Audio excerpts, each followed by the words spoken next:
Hey guys, what's going on? My name is Chris Huckes, and this is Your Best Life Defined. So I don't know if you can tell if you look at my face, but I've got kind of a red tint to me. It's kind of reddening up, and you see I wear sunglasses. I got sunglass eyes, starting to get raccoon eyes, and I'm trying to keep that down. I don't want to look like a raccoon up here, but I guess it really doesn't matter. It's more about the message. But the reason I have that is because we've been out kayaking, and I've spent a lot of time in the sun the last couple of days. And I'm sitting out there the other day. Sandy and I went kayaking, and I'm sitting on the lake. And the nice part about kayaking is it's so calming for your soul. It just makes you feel for at least that moment. If you're in that moment, kayaking is all you can do. Sitting on that boat and floating and just barely moving and looking down in the water and seeing minnows and wildlife. Or we snuck up on some baby ducks, which is really cool. We were going along, and I see some movement in the reeds, and there's like this flock of baby ducks or goslings, whatever they were. They're running along the edge, so we back off of them and let them go about their way. And then we found this cool cutout between they were cattails and kind of grass overgrowth. So we shoot the gap and we get on the other side of this little cove or this bay, and there's a few more little ducks, and it was really cool.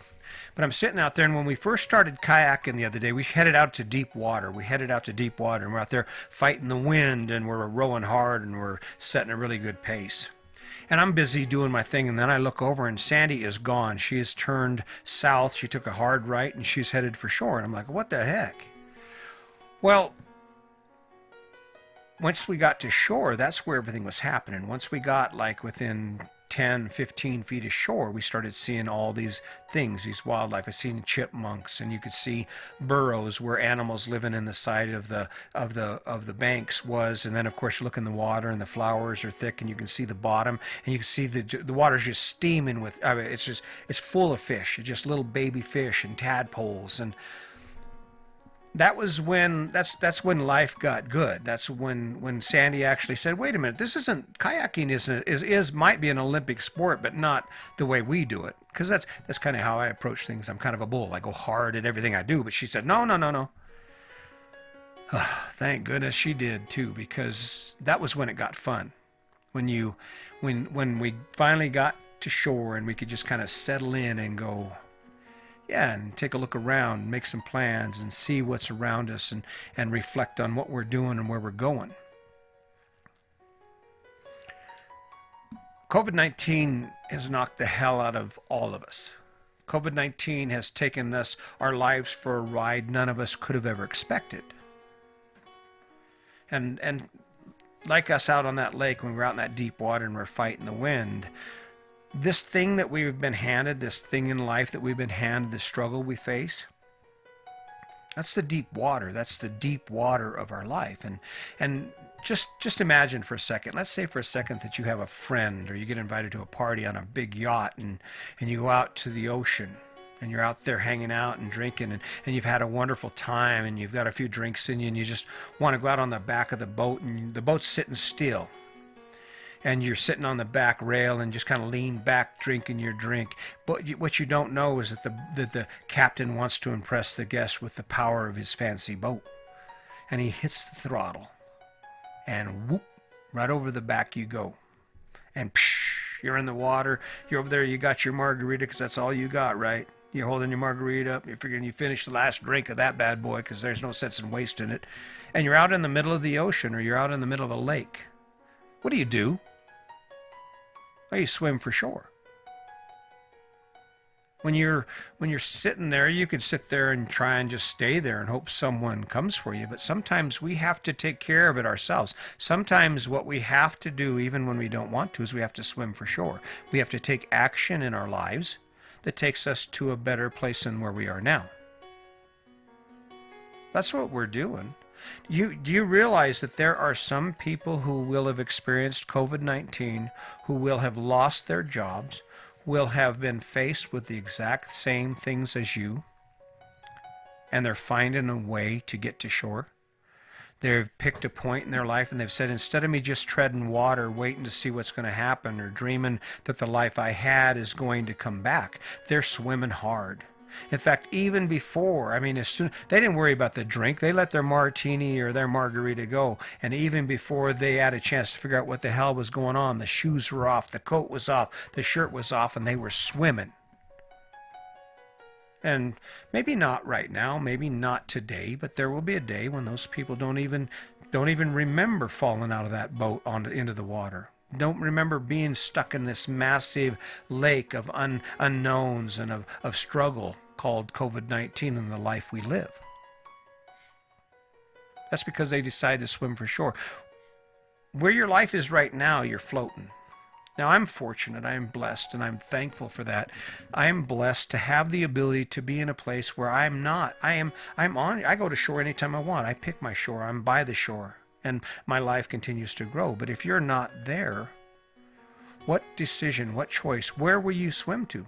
You got to swim, you got to move them arms or you'll sink. Where are you swimming to? Are you swimming to the idea of building your resume up and worked on your LinkedIn account and reaching out on every social media platform you can about the job you're going to get? Or are you waiting? Are you just treading water, waiting for a boat to come by? The sad part is that all these safeguards we have in place right now, the rent, the foregoing rent and foreclosure processes and eviction processes and the fat checks we're getting from unemployment, they're going to run out if they haven't run out already. And where are you going to be? See, no matter where you are, you have to swim to shore. It doesn't matter how deep the water is. It doesn't matter whether you want to be there or not. Sometimes life dumps your ass off of its boat right into the deepest part of the darkest ocean you can imagine. And what do? Smart people start swimming. Smart people start doing whatever they need to do to get to shore. They pick a point. They say, listen, we got to stop spending. Or listen, I've got to find a way to make money. I've got to find a way to make money. And they keep grinding it out. And while all those other people around them are out there treading water, talking, say, it's going to be fine. It's going to be fine. Everything's going to be fine. There's a few of us that are swimming as hard as we can. They're like, what you swimming for? They'll come and get us. You sure about that? This has actually been a really fun one for me. I'm really enjoying this because, I don't know, I'll say it as many times as I need to. I remember walking into the classroom in the federal prison. I was a computer-aided drafting instructor, and I remember walking into the classroom, and I remember one time this guy, a white guy, a new guy, the white guys were kind of tougher. They were a little different. The white guys were a little tougher, and forgive me for referring to race. But when I worked in prison, that's how our population was segmented. So that's often been the identifier. I have no bias, believe me. But this guy, he says to me, he says, hey, he goes, why do you keep coming in here every day talking to us? Because I would spend an hour a day talking about their lives, about where they're going, about how I can help them achieve their dreams and things they want to do. And I used to listen to TED Talks, and it was cool. But this guy says, why do you keep doing this?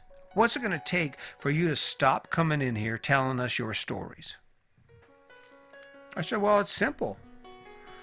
I'll go out of here and I'll come back in tomorrow. I won't bother you. I mean, I'm not going to be giving you any guidance or any words of wisdom. I'll teach you, but I don't have to do this. And I'll tell you what, you guys get together, and when you have a list of words I can say to you that will help you succeed, you can come up with that list of words, the ideal things to say to help you live the life you dream of living, to help you escape the trap of incarceration and the justice system. Then what I'll do is I'll come in once a day and I'll just say those words. And then I'll walk away knowing that you guys have it figured out, that I don't have to worry about you anymore.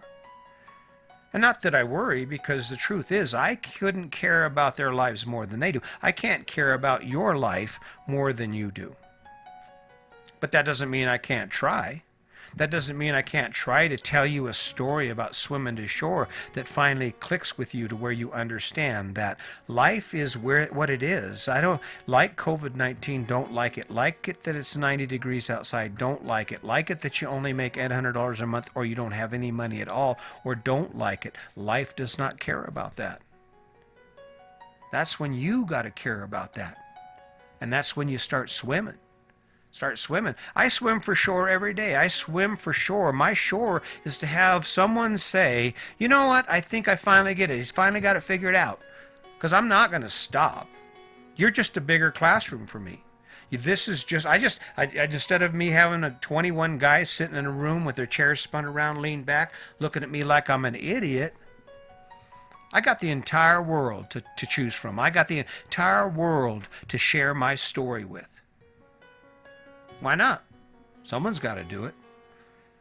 And what's cool is even if this doesn't work out the way I have it planned to, where some of you actually say, you know what, why aren't we playing more? Why aren't we doing more of what we love to do? Why aren't we going to turn those I'm gonnas into those I ams? And that's who I'm talking to, right? I'm talking to you. I'm talking to you. I'm talking to you when you're sitting in that traffic and you see the same guy you seen last time and he does the same thing and you do the same thing at work. And it's not so much that you grind that job out, it's what you do with the money. If you're swimming in debt, start swimming. What's it going to take? Go get another job. I'm telling you what, if I didn't have a job right now, I would have a job right now. I would. I'd do anything. I'd be raking leaves. I'd be cleaning gutters. I'd be sweeping sidewalks. I would be painting windows. I'd be washing windows. I'd be doing laundry. I'd be cleaning toilets. I'd do whatever I could to get ahead of the game, because if I'm in the middle of deep water and the only way to get out of deep water is to have money, I'm going to swim for it. I'm going to put everything I have into it. I'm going to kick, keep going until it's right. What about you?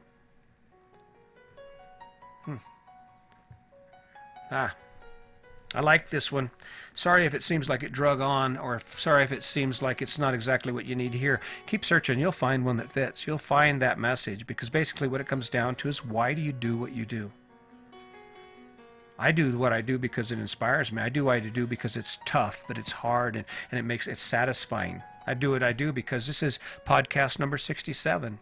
And before I know it, it's going to be 100. And before I know it, it's going to be 200. And before I know it, I'm going to look back and I'm going to go, damn, I did a lot of podcasts and videos, and I'm sure someone in the world has decided that maybe something I'm saying makes sense. All right. So if you find yourself in deep water, if you find yourself in a position that you don't think you can get out of, take a look around, pick something that you think will make it better, and start swimming your ass off. Start swimming your ass off until you get to the shallows, until you can get to where the life is. And that's how you win. That's how you win. That is how you live your best life. So, as always, just remember, today is your day. Make it a good one.